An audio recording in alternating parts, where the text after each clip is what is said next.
Federal Reserve Governor Christopher Waller had long been viewed as one of the more dovish voices inside the Fed. Throughout early 2026, he repeatedly supported lowering interest rates, arguing the economy needed support and relief. But the version of Waller many expected did not appear in Frankfurt on May 22nd. At a central banking conference hosted by the European Central Bank, Waller delivered a dramatic shift in tone on monetary policy. He stated clearly that he could no longer dismiss the possibility of future rate increases if inflation failed to cool soon enough. He also explained that he wanted the Federal Reserve to eliminate its easing bias language completely. In practical terms, that meant removing wording from official statements that suggested rate cuts were still expected. According to Waller, future hikes should now be considered just as possible as reductions. Those comments sounded nothing like the remarks of a policymaker favoring easier monetary conditions. They reflected someone who had examined the latest numbers and fundamentally changed direction. The significance of the moment became even larger because of who Christopher Waller is. Donald Trump appointed Waller to the Federal Reserve Board in 2020.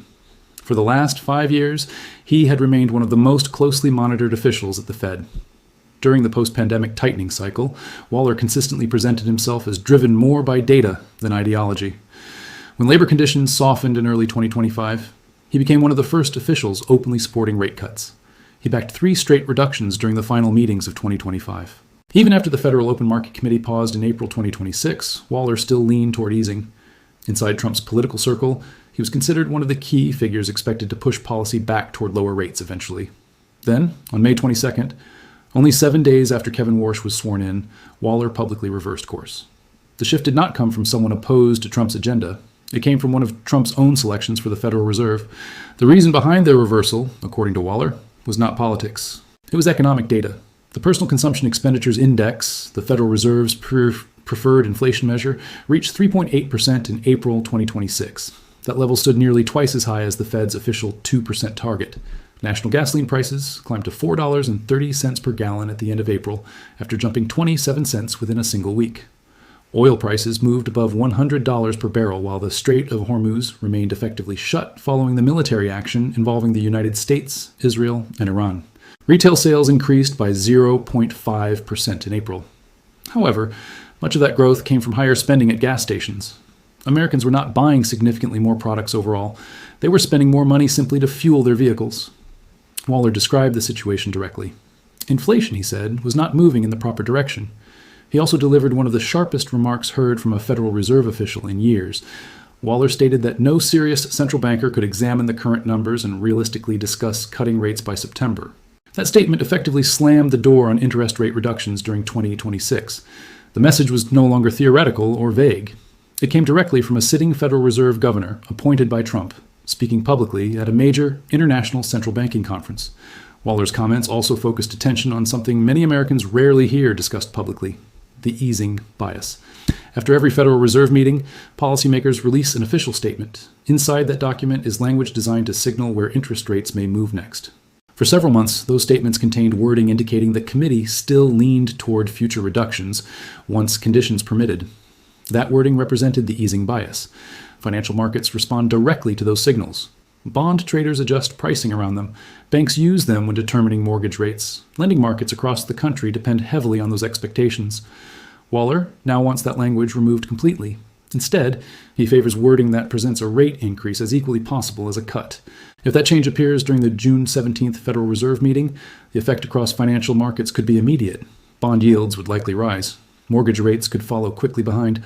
Americans carrying variable rate debt would feel the impact almost immediately. What makes this moment even more historically significant is that Waller was not alone. At Jerome Powell's final meeting on April 29th, 3 regional Federal Reserve presidents also issued dissents. 3 regional Federal Reserve presidents had already broken ranks before Christopher Waller's speech in Frankfurt. Beth Hammack, Neil Kashkari, and Lori Logan each dissented during the April meeting.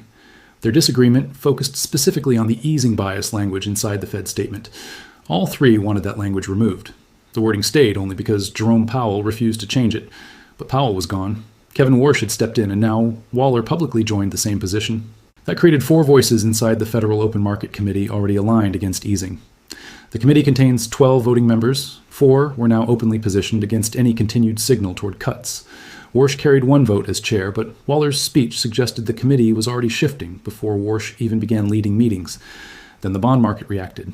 After Waller's remarks, the yield on the 30-year Treasury bond climbed to 5.08%. That marked the highest level since the late 1980s. The 10-year Treasury yield, the benchmark closely tied to 30-year mortgage rates, rose to 4.55%. At a 10-year yield of 4.55%, mortgage rates do not remain near 6.5%. Banks had a spread above Treasury yields, and that spread was running between 2.5% and 2.8%. Using a 2.6% spread, a 4.55% Treasury yield translates into a 30-year fixed mortgage rate above 7%.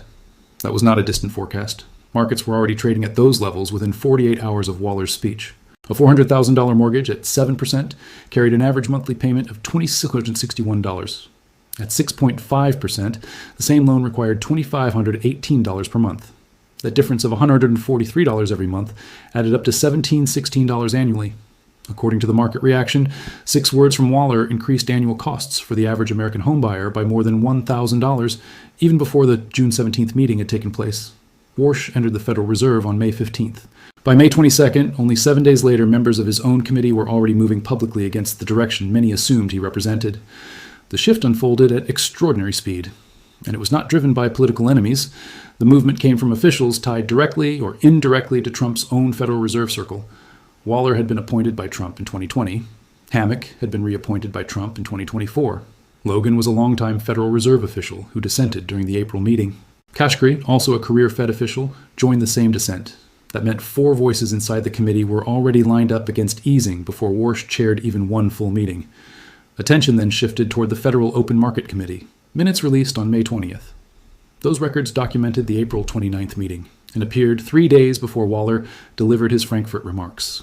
Inside the minutes was a sentence carrying major implications for interest rates and mortgage markets across America. The document stated that a majority of participants believed additional policy firming would probably become necessary if inflation continued running persistently above 2%. Policy firming meant higher rates, not a small minority, not an isolated opinion. A majority of the Federal Open Market Committee had already been leaning toward rate increases during April, before Waller's speech, before the 30-year Treasury yield touched 5.08%, and before futures markets shifted toward a 67% probability of hikes. The change was already emerging inside the data. Waller simply spoke it publicly. What made the situation even more unusual was the historical context surrounding it. The last serious period when the Federal Reserve considered raising rates again after a pause came in 2006. Warsh had first-hand experience from that cycle.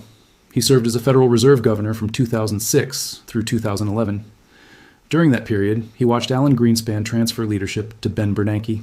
He also witnessed the 2006 to 2007 environment when the Fed kept rates elevated while the housing bubble expanded. Warsh understood how damaging a policy mistake during a leadership transition could become. Now, in 2026, he had returned as chair. He stepped into a committee debating whether rates should rise while inflation remained at 3.8%. Oil markets were experiencing a shock that commodity analysts described as the largest in history. The 30-year Treasury yield stood at 5.08%, the highest level since the late 1980s. The last time Treasury yields reached those levels, Ronald Reagan occupied the White House. At that time, the S&P 500 traded near 300, and a newly built home cost $92,000. The economic backdrop was entirely different, but the bond market was signaling that current fiscal and inflation risks were being priced at levels not seen since that era. Then came Warsh's own comments during his swearing-in ceremony on May 15th. The event took place inside the White House East Room. The presentation carried a clear message. The president wanted a close association with the Federal Reserve's direction. Yet Warsh emphasized something else. He declared that the Federal Reserve must function with strict independence. He never promised rate cuts. He did not support Trump's publicly stated goal of 1% interest rates. Instead, he stressed independence. That was not the language of someone signaling automatic support for the president's economic agenda. That statement reflected a president beginning to understand that the person he selected might not ultimately carry out the expected agenda. At the same time, another layer of pressure was developing inside the legal system. Earlier in the year, the Trump administration attempted to remove Federal Reserve Governor Lisa Cook from office. The dispute is now before the Supreme Court of the United States. Cook, who was appointed by Joe Biden, continues serving and voting while the legal battle moves forward. If the Supreme Court rules against Trump, the president's authority to dismiss Federal Reserve governors over policy disagreements would effectively be blocked permanently. If the court rules in Trump's favor, every Federal Reserve governor would serve at the pleasure of the president. That ruling would reshape the entire structure surrounding the independence of American monetary policy. And It would arrive while Warsh is simultaneously attempting to build agreement inside a committee that is already beginning to fracture internally. The legal pressure intensified the political pressure.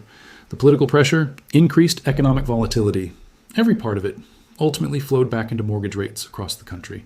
Then attention turned toward the June 17th Federal Reserve meeting and the choices directly in front of Warsh.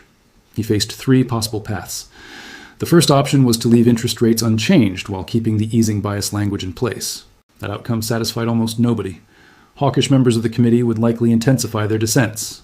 Markets could interpret the decision as political influence overriding economic data. Treasury yields would rise because of concerns surrounding Federal Reserve credibility. Mortgage rates would move higher regardless. The second option was to hold rates steady while removing the easing bias language completely. That was already the direction supported publicly by Waller, Hammack, Kashkari, and Logan. Such a move would signal clearly that future rate hikes were becoming a real possibility. The 10-year Treasury yield would likely continue climbing. Mortgage rates could move beyond 7% and remain there. Americans carrying adjustable rate debt would feel the impact immediately. The third option involved raising rates during Warsh's very first meeting as chair. That had never happened under a new Federal Reserve leader in modern American history. Yet Wall Street analysts were now openly discussing it as a real scenario. Futures markets had already moved toward a 67% probability of a rate increase by October, meaning traders were no longer dismissing the possibility of action in June itself. Every choice facing Warsh carried major market consequences, and those consequences would hit American households first. The timeline for action was becoming increasingly narrow. The June 17th meeting was only weeks away. Americans with adjustable rate mortgages were being pushed toward immediate decisions. Once the easing bias disappeared or a hike was signaled, ARM rates could reset upward automatically and without delay. Homebuyers entering the market were facing the same urgency. The inflation trend across every major data point continued pointing upward. National gasoline prices remained at $4.30. The PCE inflation index stood at 3.8%. The 30-year Treasury yield held at 5.08%. 4 Federal Open Market Committee members were already aligned against easing. None of those numbers suggested cheaper mortgages ahead. Credit card debt carried another layer of risk. Average credit card interest rates nationwide had already climbed above 21%. If the Federal Reserve raised rates again, those borrowing costs could rise within 30 days. Every dollar carried on revolving credit balances would become more expensive immediately in a higher rate environment. At the same time, homeowners holding fixed-rate mortgages below 5% were sitting on something increasingly valuable.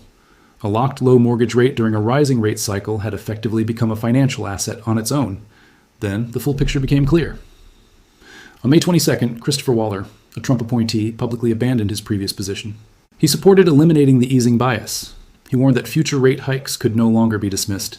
He stated directly that no serious central banker could realistically discuss September rate cuts. Following those comments, the 30-year Treasury yield climbed to 5.08%.